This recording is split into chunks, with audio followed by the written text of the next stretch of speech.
Hello everyone. Today let's solve the problem number 21. Merge two sorted lists. Right. So what the question states here, we are given two sorted linked lists basically, list 1 and list 2. Let's come to the example 1 here.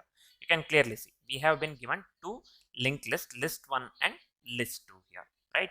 So our main goal is to merge them into one sorted linked list by splicing together their nodes. We have to splice together their nodes and merge them into one sorted linked list, right? So what we need to return, we have to return the head of the merged linked list. We have to this one, return the head of the merged linked list. You can clearly see here. So list 1 we have here, list 2 we have here, this one, right? So total merged linked list here, 1 1 2 3 4 and 4, right? So that's what here, both the list 1 and list 2 both are empty here. In this case we have to return empty array itself, right?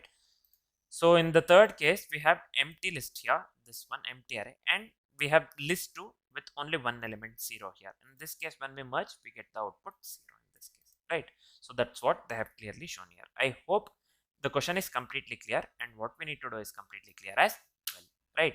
So let me clean up this one. Yeah, first let's discuss the approach followed by the edge cases one by one, and then finally write the code and discuss the complexities for the code that we have written, right? Initially let's discuss the approach first.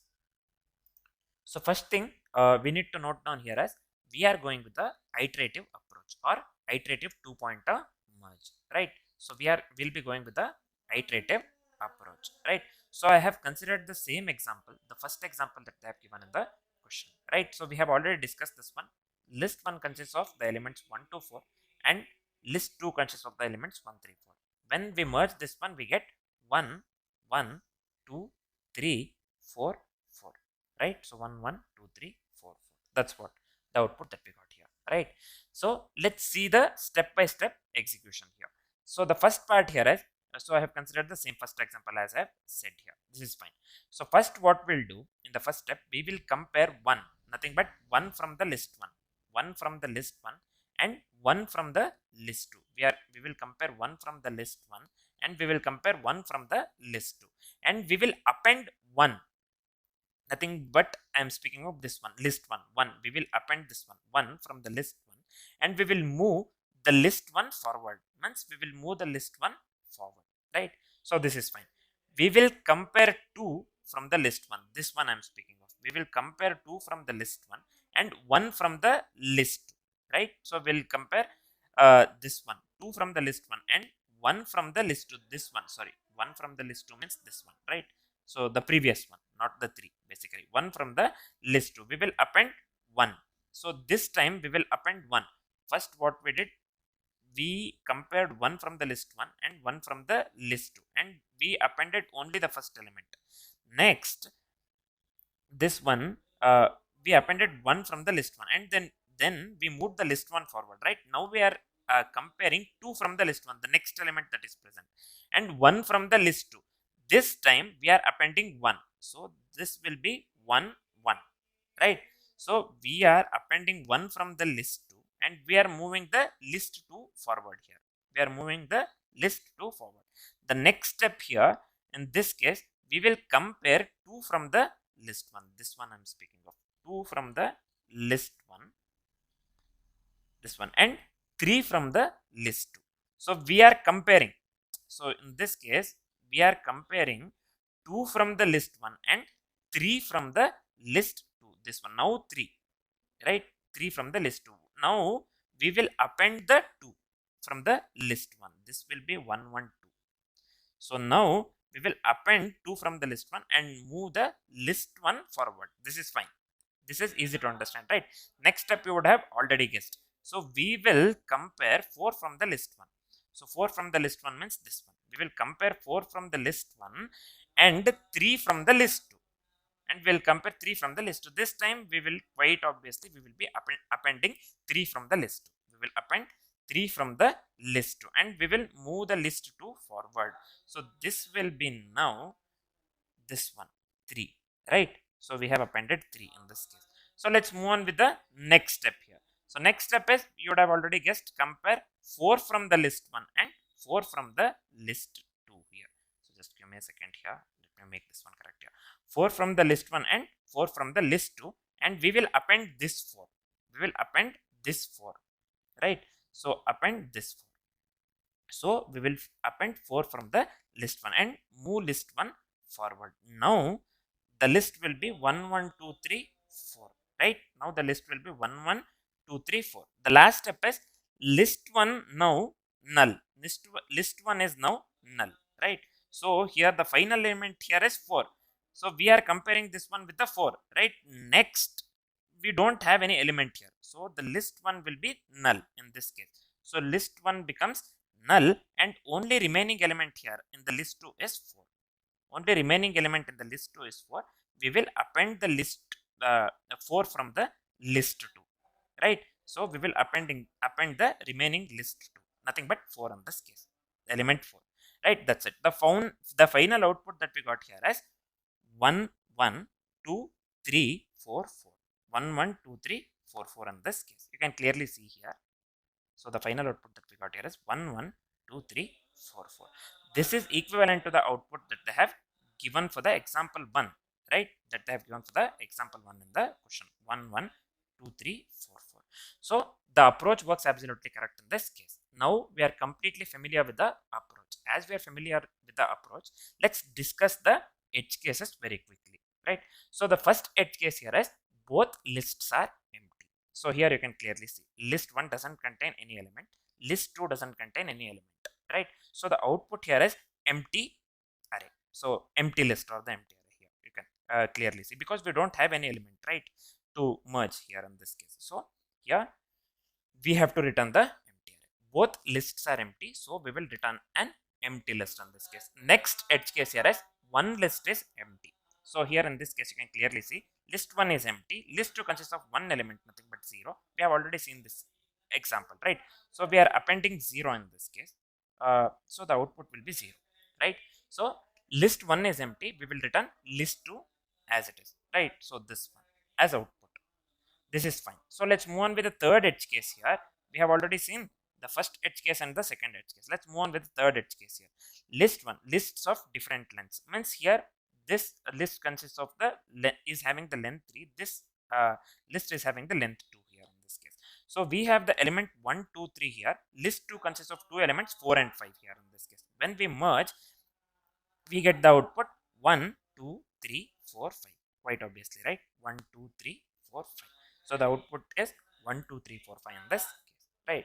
So I hope this is clear. So let's move on with the next edge case here. Lists with same elements. You can clearly see 2 2 2 2 2 2. Length and same. Elements are same as well as the length of list 1 and list 2 here in this case, right? So lists with the same element. The output will be 2 2 2 2 2 2 6 times. So we have this one 2 6 times. So when we merge this one, we get the output 2 2 2 2 2, right? This is fine. Let's move on with the, so this is it. These are the four edge cases that we need to keep in mind, right? So first one is for both lists are empty. The second one is for this one list is empty. The third one is for lists of different lengths, and the fourth one is for lists with same elements. So these four edge cases we need to consider, right? So now we are completely familiar with the approach as well as this one, what do we call edge cases as well. So as we are familiar with the approach and edge cases, it will be easier to write the code. Let's start writing the code. So here, first thing what we'll do here, we'll create a dummy node to simplify the list operations, right? So I'll just do one thing. As we are dealing with the linked list, we are dealing with the list node, right? So I'll just go with the list dummy. We are creating the dummy node to simplify the list operations. So I'll just give here new list node of -1. So I hope this is clear. The next step here is we will make use of the pointer to construct the merged list. So again, let me go with list node here. So I'll just make use of the variable current here. This one, let me assign this one to the dummy, or initialize this one to the dummy. We are making use of the dummy, or we are making use of the pointer to construct the merged list. Now the next step is we have to traverse both lists, right? So we have to traverse through the list 1 and list 2. We have to traverse both lists while neither is empty. We know this one. So let me write the while loop here. So just give me a second Yeah. While list 1 not equal to null here, and list 2 not equal to null, right? We are traversing both lists while either is empty, as I have said, right? Here within the while loop, so we have to compare the values and append the smaller node. So this one, I forgot to tell this one during the approach, that when we compare the values, first we append the smaller node. So in the first example, everything from the list 1 was the smaller node, so it was not a problem at all. We took first value from the this one, list 1, and second value from the list 2, right? That's what we did. So this one here, what we will do, we'll compare the values and append the smaller node first, right?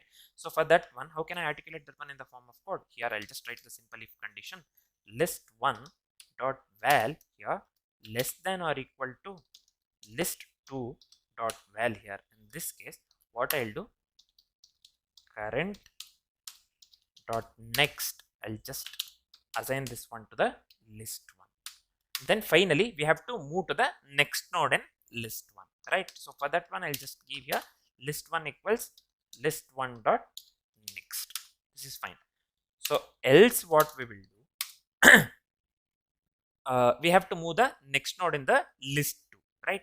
So for that one, I'll just give here current dot next equals list 2 here. In this case, list 2, list 2, we have to move the next node in list 2, right? So we have to move to the next node in list 2. So this one is list 2 dot next here. In this case, simple, right?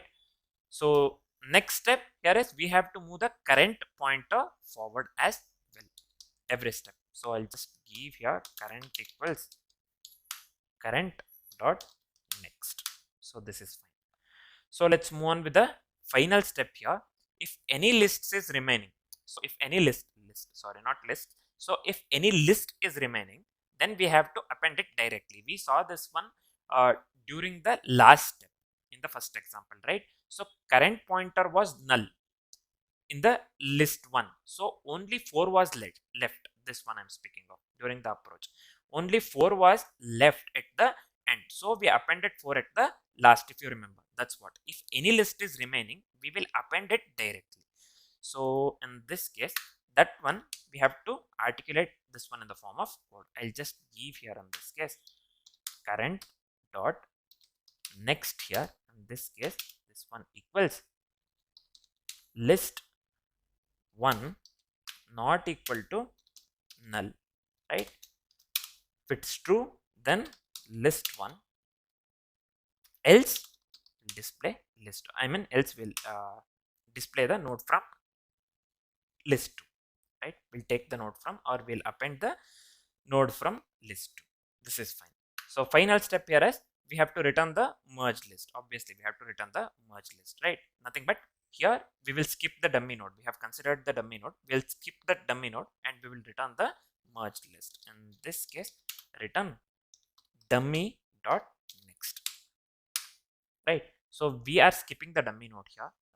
It is not required. So we will skip the dummy node and we will return the merge list, right? So this is it for the code. Let me format the code once and let me hit the run button. Let's see. I hope this works. So here you can clearly see the sample test cases are getting passed. Means the code works absolutely correct in this case. Let's see whether this works for all the test cases or not. Let me hit the submit button. So here you can clearly see all the test cases are getting passed. Means the code works absolutely correct in this case, right? So let's quickly discuss the complexities for the code that we have written. So the first thing here is the approach that we went with here is iterative approach or iterative two-pointer merge. We know this one, right? So what would be the time complexity here? The overall time complexity here would be big O of n plus m or m plus n.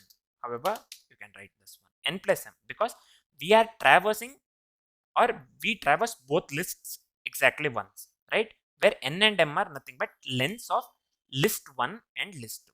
Nothing but m and n are nothing but here in this case lengths of list 1 and list 2. N and m. N is the length of list 1 and m is the length of list 2. So overall time complexity would be big of n plus m in this case. So what would be the space complexity here? The overall space complexity would be big of 1 in this case. Why it is big of 1 here?